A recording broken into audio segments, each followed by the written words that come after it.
മന്തി കഴിക്കാൻ മടിച്ചിരുന്ന എന്നെ മന്തി ലവറാക്കി മാറ്റിയ എൻ്റെ കെട്ടിയോൻ കുടുങ്ങിയെന്ന് വേണം പറയാൻ. അപ്പുറത്തെ വീട്ടിലെ ചേച്ചിക്ക് മന്തി കഴിക്കാൻ കൊതിയാവെന്ന് പറഞ്ഞപ്പോൾ ചേച്ചിയേക്കാളേറെ ആവശ്യം എനിക്കായിരുന്നു. പിന്നെ കെട്ടിയോൻ വരുന്നവരെ ഒരു കാത്തിരിപ്പായിരുന്നു. വന്നപ്പോൾ നമ്മൾ നേരെ മന്തി കഴിക്കാൻ വിട്ടു. നമ്മുടെ നാട്ടിൽ തന്നെ പരതക്കാടുള്ള അൽ ജുനൂബ് എന്ന് പറഞ്ഞ ഷോപ്പിൽ നിന്ന് നമ്മൾ ഇടയ്ക്കിടയ്ക്ക് മന്തി വാങ്ങി കഴിക്കാറുണ്ടെങ്കിലും ഇതുവരെ അവിടെ വിസിറ്റ് ചെയ്ത് കഴിച്ചിട്ടില്ല.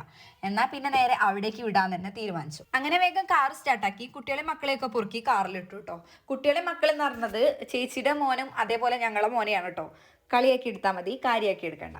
അങ്ങനെ നമ്മൾ വേഗം സ്പോട്ടിലേക്ക് വിട്ടു. സ്പോട്ടിലേക്ക് നമുക്ക് 2 സ്റ്റോപ്പിൻ്റെ ദൂരം എങ്ങാനും ഉള്ളായിരുന്നു.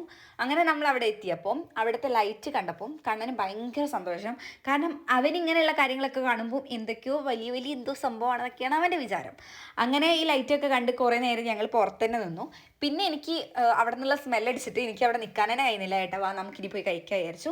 അങ്ങനെ നമ്മൾ കൈയൊക്കെ വാഷ് ചെയ്തു. നമ്മൾ അതിൻ്റെ ഉള്ളിലുള്ള റൂമിലേക്കാണ് കേട്ടോ ഇരുന്നത്. അങ്ങനെ അവിടെ ചെന്ന് ഇരുന്നപ്പം അവിടെ വെച്ചിരിക്കുന്ന ലൈറ്റൊക്കെ ഗോൾഡൻ ലൈറ്റാണ്. സത്യം പറഞ്ഞാൽ അവിടെയുള്ള ലൈറ്റ് കണ്ടപ്പോഴാണ് ഇതേ ഒരു സാമാനം ഞങ്ങളെ വീട്ടിലും തൂക്കി കിടക്കുന്നുണ്ടെന്ന് ഓർമ്മ തന്നെ വന്നത്. കാരണം ഞങ്ങൾ ആ ലൈറ്റ് ഓൺ ആക്കാറില്ല.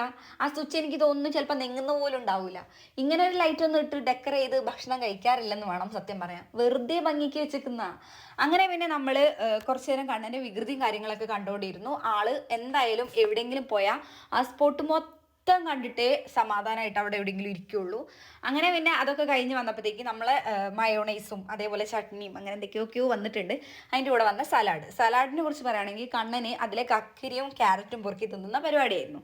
നമുക്കും ഉണ്ടായിരുന്നു. പക്ഷേ ക്യാബേജ് ആരും തൊട്ടില്ല. അതെന്തുകൊണ്ടാണെന്ന് എനിക്കറിയില്ല. നിങ്ങൾക്കൊക്കെ ക്യാബേജ് ഇഷ്ടമാണെങ്കിൽ പറയാട്ടോ. അങ്ങനെ പിന്നെ നമ്മളെ മന്തി എത്തിയപ്പം പ്രധാന പ്രശ്നം എന്താ വെച്ചാൽ പീസിനുള്ള അടിയായിരുന്നു. വലിയ പീസ് കണ്ടപ്പോൾ എനിക്കും ചേച്ചിയുടെ മോനും അതന്നെ വേണം. രാത്രി വീട്ടിൽ ചെന്നാൽ സമാധാനം കിട്ടില്ലെന്ന് ഉറപ്പായതുകൊണ്ട് തന്നെ എൻ്റെ കെട്ടിയൻ തന്ത്രപരമായൊരു നീക്കം നീക്കി.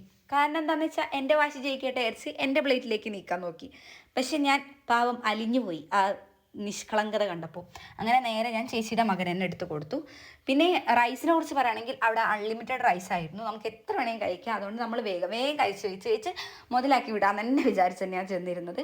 അങ്ങനെ നമ്മൾ അൽഫാം പീസും മന്തി റൈസും അങ്ങനെ സെപ്പറേറ്റ് അൽഫാം മന്തി എന്ന് പറഞ്ഞിട്ടാണ് വരുത്തിയത്. എനിക്ക് സാധാ മന്തി എന്താണെന്ന് അറിയില്ല, ഇഷ്ടമല്ല. അങ്ങനെ നമ്മൾ വയറ് നിറച്ച് കഴിച്ച് കഴിഞ്ഞ് നമ്മളിനി വീട്ടിലേക്ക് വിടാണ് ഗൈസ്.